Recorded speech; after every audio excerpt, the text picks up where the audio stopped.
And we're live.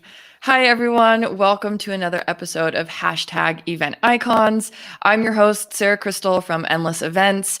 If you're new here, welcome. If you're watching live, you can feel free to comment and leave questions in the comment section on any of the platforms that you are on, and we will see them. So definitely communicate with us, ask some questions. And if you're not and you're watching this on demand, also welcome, and feel free to subscribe at www.event-icons.com. That's where you can go to stay up to date on all of the latest Event Icons episodes, so you never miss any of them. But I'm super excited to get into today's episode. It has been rescheduled a couple times, and each time I'm like, no, I'm so excited to talk to this person. So we definitely have a treat for you all today. We have a wonderful South African who's living in Paris, who loves connecting and meeting with new people. She has a passion for writing, cooking, travel, and cinema. And she is the content director, community builder, and question asker at Swapcard. Please welcome to the Event Icon stage, Mia Masson. Thank you, Sarah. Oh my gosh, what an intro. I've never been introduced like that before. You're the ultimate hype girl. Thank you. Oh, I'm happy to be here. I'll just follow you around and then do your intro wherever you go. Awesome. Yeah, I'm so excited to have you. We're really excited to talk about our topic today. We'll be talking about communities a little bit later. But first, I just love asking people how they got into the industry. But for you, I want to ask a specific question too of just how is living in Paris? You're a Frenchophile, aren't you? I love it. It sounds so glamorous all the time. You're just like, oh yes, I'm just doing my Paris activities. But yes, I have to know how it is.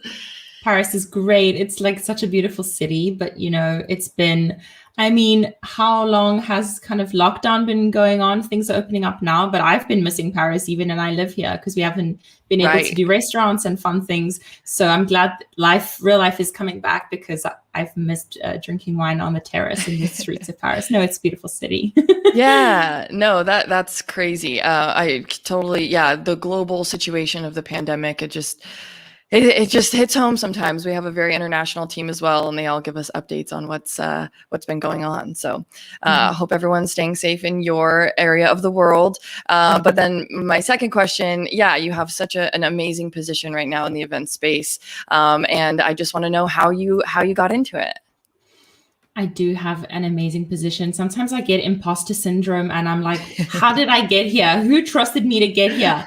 And then I have to be like, breathe. You've got this and people trust you, so make them proud. Yes, I love that mentality. So it's kind of random. I don't think anyone has like a very traditional story, but I was working for an NGO in Paris a couple of years ago, and we run big events because we were, this organization that had members, and we were kind of the platform to bring those members together for non-governmental, non-profit purposes. And we ran these big events and we were using Swapcard for our events. And my colleague now, Ines, who's the head of the events team and the support team, she's wonderful. She was our PM, our project manager at my old company. And she would come and do these demos for the whole team that was going to be on site at the events of how to use Swapcard, how to use the event tech, how to, help attendees and delegates use the tech. And it was crazy because I was like, this woman is so passionate about what she's doing and she just seems to love her company. I didn't even know that much about event tech, and I saw a job opening at Swapcard. I was like, I'm going to go for it. And then they hired me, and here I am a year and a half later, absolutely loving it and very privileged to be in such an exciting and fast growing company, but also industry. Yeah, that's so exciting. As being a user from then now working at the company, that must be such an interesting experience to be like, okay, I've got some ideas. That's awesome. I think it's the best way. It's like going from friends first to dating. This is the way. Yes. Oh, I love that analogy. That's so true. Cool. So we have a really awesome topic. I know when we were talking a little bit earlier about what to talk about, communities just really got thrown out so much. And that really is I say it all the time, but with all of the Event Icons episodes that I've done in and out of the pandemic, there's been a lot of that where everyone talks about community and empathy and, really being able to lean on each other in the events community during such a terrible time. So I just love that topic to begin with, a community. But I'm curious from you and maybe some of your internal conversations at Swapcard, what community means to you. That's a great question. Community right now feels like a bit of a buzzword that everyone is either loving or hating.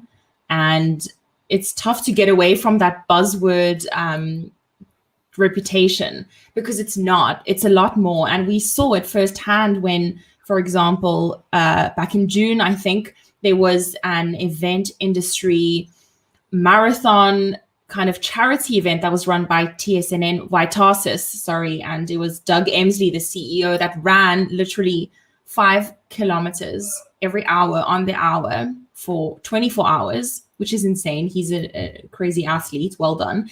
And all of that was to raise charity, and Swapcard got the chance to sponsor that event and be the official platform. And we were like, there's no questions about it. We're going to sponsor this event because this is what community is about. All the money that was donated, and it was a lot. I forgot how, I'll make a mistake if I give a figure, but it was tens of thousands. Went to Red Cross and COVID relief in India and other affected places, specifically within the events industry. And when you get a chance to be part of something like that, you see that you can make an impact, and that our jobs are not just our jobs, and our LinkedIn network is not just our network, but the support that you give and receive really makes you feel like you belong to this bigger community. So it's really important. Wow, that is so powerful. Yeah, it makes sense when those things just click right in front of you and you're like, oh, wow, this is what it is all about. All of the, all of the stress during all of the events and, just seeing people being brought together and then just being able to, raise money for a good cause. It makes you, that's got to feel so good. Hi, everyone in the chat. This is awesome. We're seeing a lot of comments. Hi, Joseph. Hi, Josh. And Reza. Reza has a question. Can you provide some insight on the tools used by event profs to build communities? Obviously, this ties really close to what you do, but Reza, I love your question. So yeah, do you have any insights for tools? I know obviously you're probably a little more familiar with one tool versus others, but yeah, if you could just speak to that. I can definitely speak to that. And now I'm curious, is the question coming? I'll answer both, I guess, but I don't know if Reza is asking from a point of view of an event prof just in the industry looking to build connections and build community and network around, or whether it's coming from the idea of like an event planner or a brand looking to build community within their brand, within their space. Oh, that's a good point. But I got one for both. Yeah, do it. I mean, I'm just loving LinkedIn at the moment, and all these new things that are popping up like Clubhouse and Twitter Spaces and the Green Room, I believe, on Spotify. All of these kind of social media and tools are so great for making connections. And if I can give one piece of advice, I grew my network a lot this past year, mostly because I was stuck at home. I mean, who wasn't? Nothing else to do. So you scroll through LinkedIn as if it's like a fun social media. And then it becomes fun the more people you have on there. And honestly, the thing that I stand by is just sliding into people's DMs, telling them, what you appreciate about their work and telling them that you want to connect. And I've made some actual real life friends that way, gotten some people on board, new colleagues at Swapcard, and, getting good connections like being on this amazing podcast with Sarah. So, networks like that are really powerful as an individual within the industry and within their career. Yeah, definitely. And I like the push too to just, to reach out to people and slide into people's DMs, because I feel like it's so easy just to scroll on the feed and see things and be like, oh, wow, that's awesome. And wanting to maybe be a part of that community. But there definitely is that action step of, oh, no, I have to actually reach out or comment or do something and just not be afraid to do something like that. So I like that you push for that as well. Yeah, and it's easier online than it is in person for some people who are, maybe shy, or it's easy. Just type a few letters and then hit send, and then, you're hidden. So True. that's John, I definitely see your important. comment. John's from our team, and he is such a big advocate for LinkedIn. So I just had to shout him out really fast. He always says that Oh my if you get your gosh. whole team on LinkedIn, it's just like this big party that you're just having such a fun time and commenting and hyping each other up. So just had to shout out John really fast. Is But that sorry. John P? Yes. John Pistadi. So, Mr. okay, John is Pistadi. actually one of the friends that I made on LinkedIn this past year. So he knows at you, John. And then if we can talk a little bit about kind of the organizer perspective, trying to build a community within their brand, which is, if you're not doing it, you should be doing it. And obviously I can only speak to one tool for now, and that's Swapcard, but also can't say too much about it because it's not, it's not announced yet, but there's some really exciting developments happening, and, keep your eyes peeled because we're actually launching very soon, like now, a new whole community platform and feature that is going to be a space that is safe and that is end to end for organizers to run their whole branded community immersive experience. Let's take it back, pre-COVID times, or even the past, few months. Events have this amazing reach, and people love going back year after year. Usually they build up, these followings that are really loyal, and they engage them for, maybe a week before the event, and during the event, like peak season, everyone is out there networking and having fun and buying and selling and signing deals and learning. And then it kind of tapers off and everyone forgets about it and sees each other on LinkedIn throughout the year, but then they just hype up again next year for the event.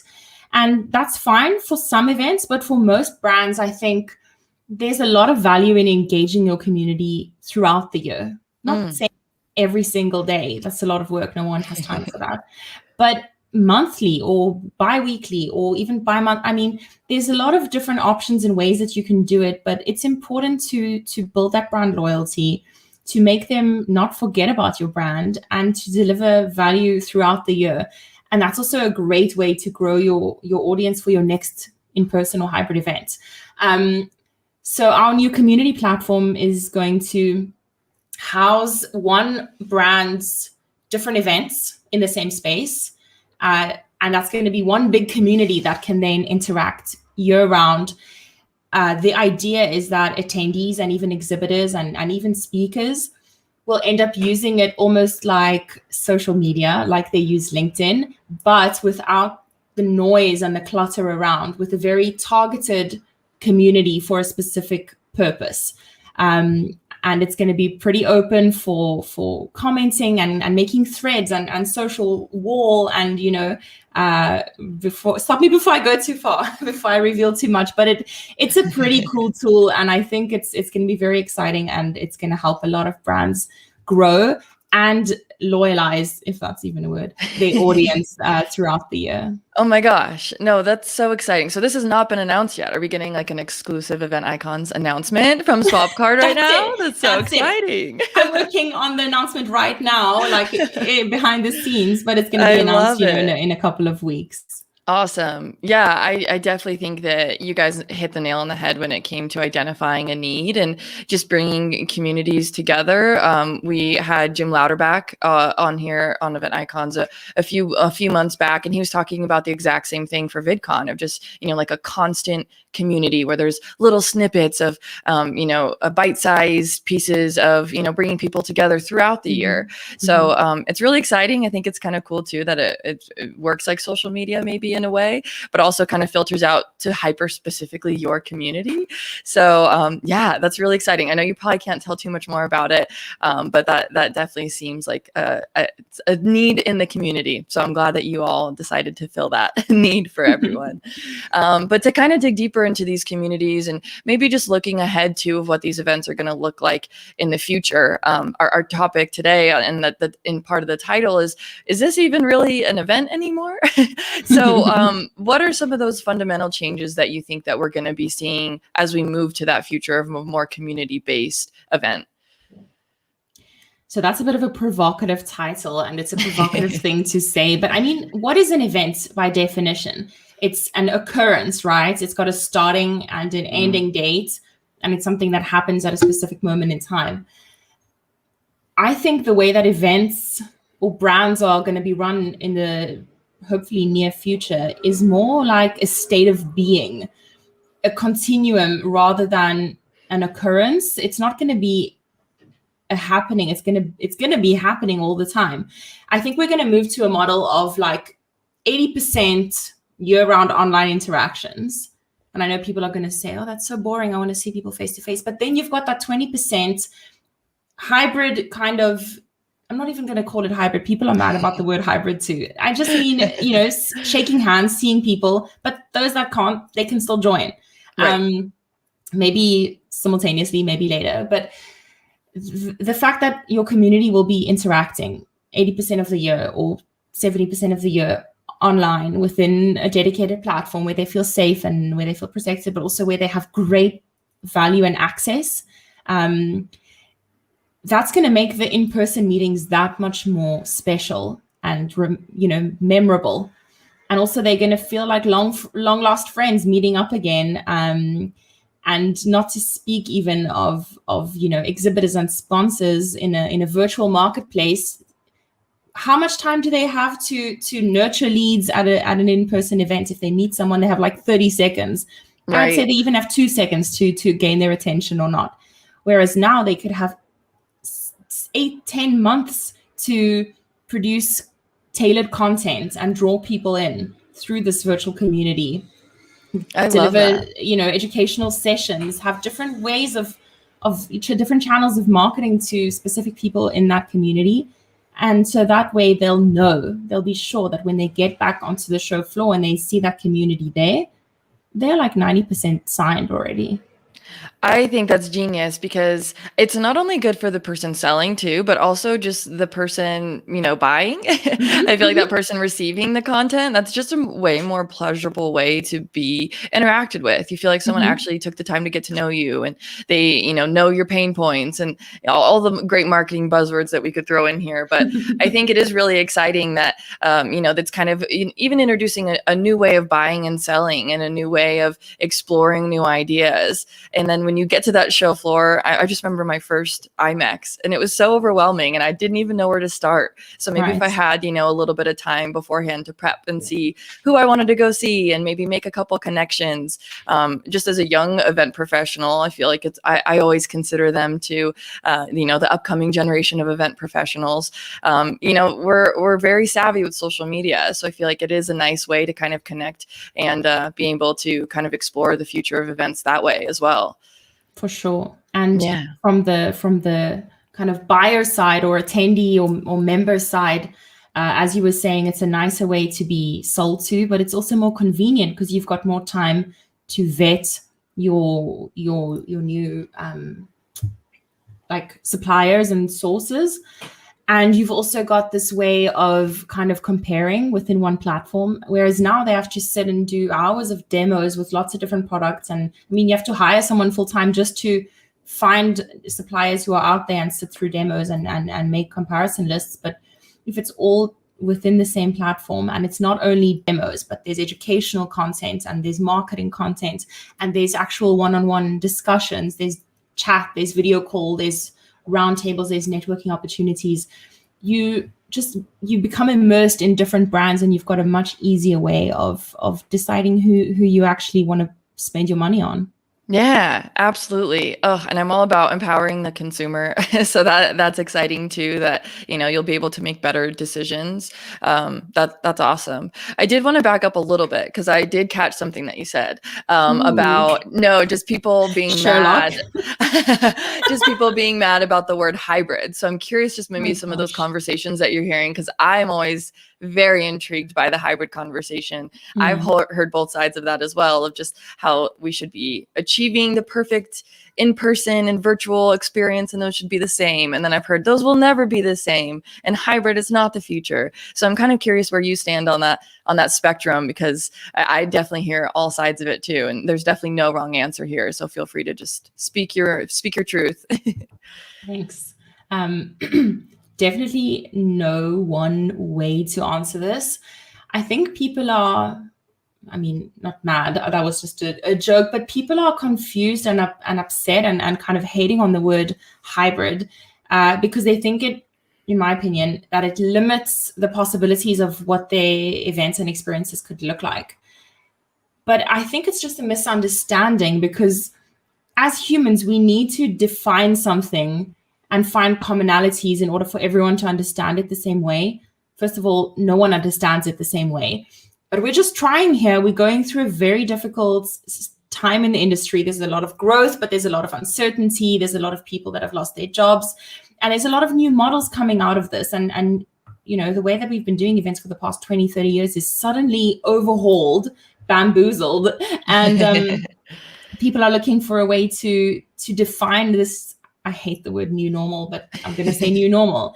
So I think hybrid is just like this convenient term that we found to describe something that is scary and new, but by no means has been defined by any one expert or two experts or even a group of experts.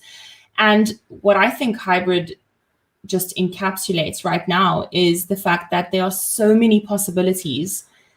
Who says that hybrid has to be, you know, content streamed simultaneously to a virtual audience, or simultaneous networking opportunities with those on site? Nobody said that. Like, you're not the boss of me. There are so many different models that we can look at. I actually just, you know, released a piece on our blog yesterday at Swapcard about 5 different types of hybrid events and when to use them.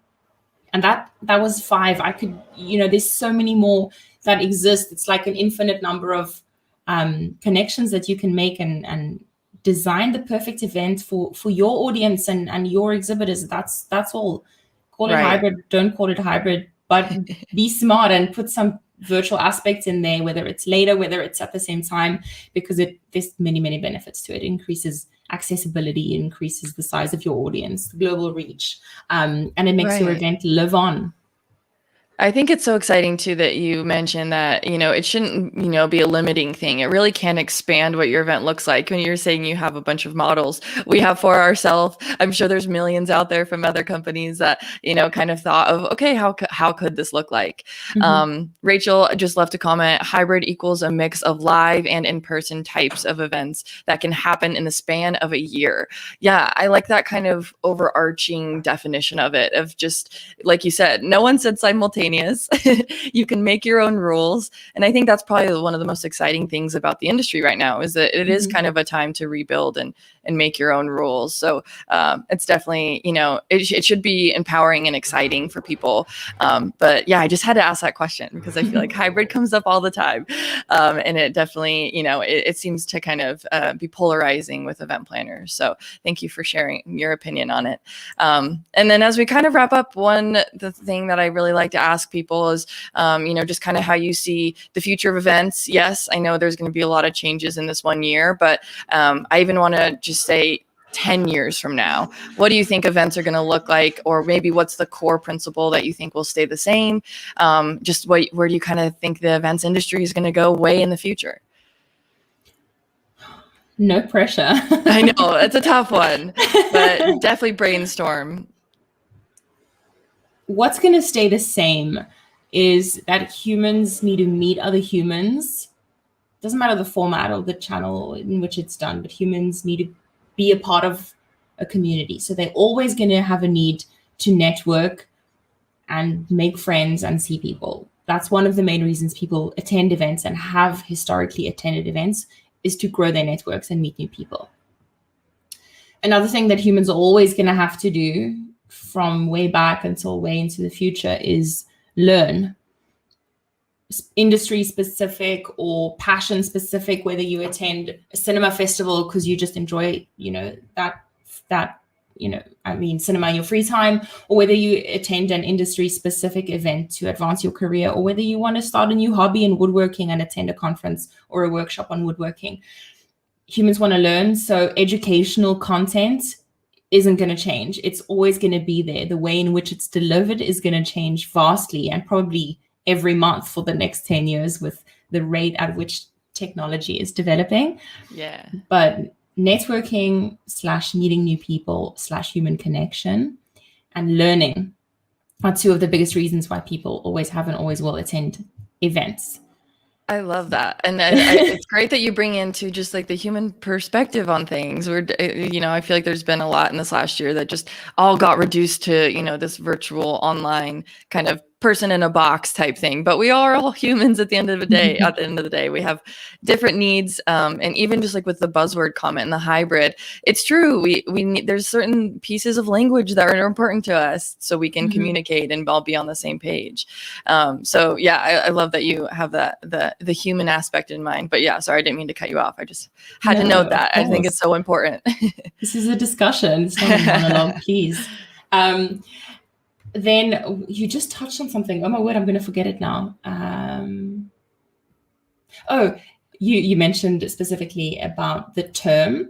So I think in the future, we're no longer going to stick so strictly to hybrid events, in-person events, physical events, live events. Even the term events, like I said, it's probably going to become obsolete, and it's going to be I don't know. I can't picture it. If I could, I would have been very rich by now because I'd have invented something, but I can't put it into words. But I just see this like omni-channel, another buzzword, omni kind of year-round 365 brand experience that's immersive and personalized and tailored. And I don't even want to talk about where AI is going to go in the next 10 years, because that's going to make everything so personalized and so pleasurable to be part of for individuals. So I think the buying and selling experience is going to be totally different. It's going to be more drawn out and sustained, but more valuable. I think the profit model is going to look very different. And for event brands, as they call themselves now, I'm going to say community brands, they're going to be seeing ROI going through the roof when they move to communities, because it's going to be subscription based, it's going to be membership, and it's going to be probably commission based for sponsors and I don't want to say exhibitors, I rather would say suppliers or sellers. So that's going to just be, much more immersive. And then the learning experience is going to take on all new fun kinds of formats. People, I hope I see holograms soon in online workshops and things like that. The way we deliver education is going to be really cool. But either way, technology is not going anywhere. Sorry to say, everyone should get themselves these glasses because it blocks your eyes from the blue light. I've invested because we're spending all day in front of screens. Right here. Exactly. Good. We're looking after our eyes because we only have one pair of eyes. Exactly. But technology is here to stay, and we shouldn't see it as the enemy. We should see it as a way to help us improve how we can meet in person and how we can do business in person, because it brings so much value, so much data, so much everything that we need, that we should really stop seeing it as the enemy and stop defining everything so virtual, hybrid, physical. And then if someone tries to cross the line, it's like, can't do that. You can do whatever you want. The world is our oyster. This is like the most, you said earlier, everything has been kind of flattened, and it's now we've got to start building and taking risks. Do things now that no one has ever done before, because you'll be the first, and if it works, you'll be the richest and you'll be the most well-known because you're going to make it work. So it's an exciting time. Yeah, it sounds like there's going to be so much change. It's something we've always preached to. It's going to be those people that adapt. Rachel's spot on. Technology is an enabler for sure. And those people that do keep up with it and use it to their advantage are really going to come out on top, which I think is really exciting and should be a definite motivator. That, just exploring new ideas, breaking things, crossing those lines. We're so silly as humans. So we just draw little lines in the sand, but it really, from the terms to the layout, it's so exciting that it's all going to be very different in the future, and just being prepared for anything just beyond the pandemic. I know that shook things up, but there's going to be more shakeups along the way, so it's a very exciting time in the events industry. And it's all about adapting, like you said. That's our CEO at Swapcard, but his favorite quote, like of all time, and one he use this to motivate us every day or every week is a quote from, we're so sick of it right now, but it's so relevant. You can't get away from it. It's Charles Darwin. He said the strongest of species is not the one that, the one that works the hardest to survive, or the one that is the tallest or has got the best genes. The strongest of species, the one that survives at the end of the day, is the one that's the most adaptable. And that was science based. Yeah. So he's right. It applies to us too. Just got to be quick to adapt.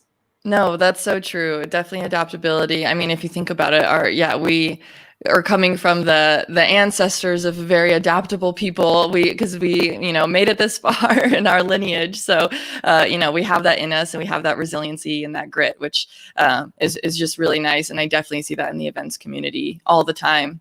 Okay, so I know I'm keeping you a little bit longer, but I have one last question that I love to just wrap it up. For everyone that tuned in live, it's awesome. But if you were to have everyone here walk away with one last piece of advice, your final tip to event planners right now, what would that be? Extend the life cycle of your events in any way you can, because people want to meet longer than just 3 days a year. And don't think it's going to take away from the specialness and the fun of your in-person gatherings. Be open to a new future. I know we all miss the bad coffee on show floors and shaking hands with people that we see every year, but it's going to come back just in a different way. We've just got to keep an open mind and be ready for some changes, but the changes are going to be for the good, and also build your personal communities, because those are important. Build them on LinkedIn, build them with your colleagues, build them with your friends and family wherever you can. But a community is a human necessity. It's even in Maslow's hierarchy of needs, the belonging aspect. So make sure you're surrounded by good people, and they'll be good to you. Oh, what a lovely message to end on, Mia. This was amazing. I loved being able to sit down and talk to you. All the reschedules were so worth it. And we'd love to have you back on anytime. But yeah, this was such an incredible episode. I think everyone here definitely can walk away with something really tangible, and you changed some perspectives today, which is awesome. So I'm really glad. Thank you, Sarah. I'm proud to have been here. I'm pleased to have, I can't see any of the audience, but if any of you are ever in Paris, hit me up on LinkedIn. Sarah, I'm waiting for you. Yes. So we can go have some wine together and some pastries. I'm ready. Oh, I'm such a pastry girl too. I'm so excited. I will definitely be coming to visit. But yes, Mia, again, thank you so much. Thank you everyone who tuned in, and make sure you're subscribed so you don't miss another episode. And we will be back with another episode soon. Bye everyone. Thank you.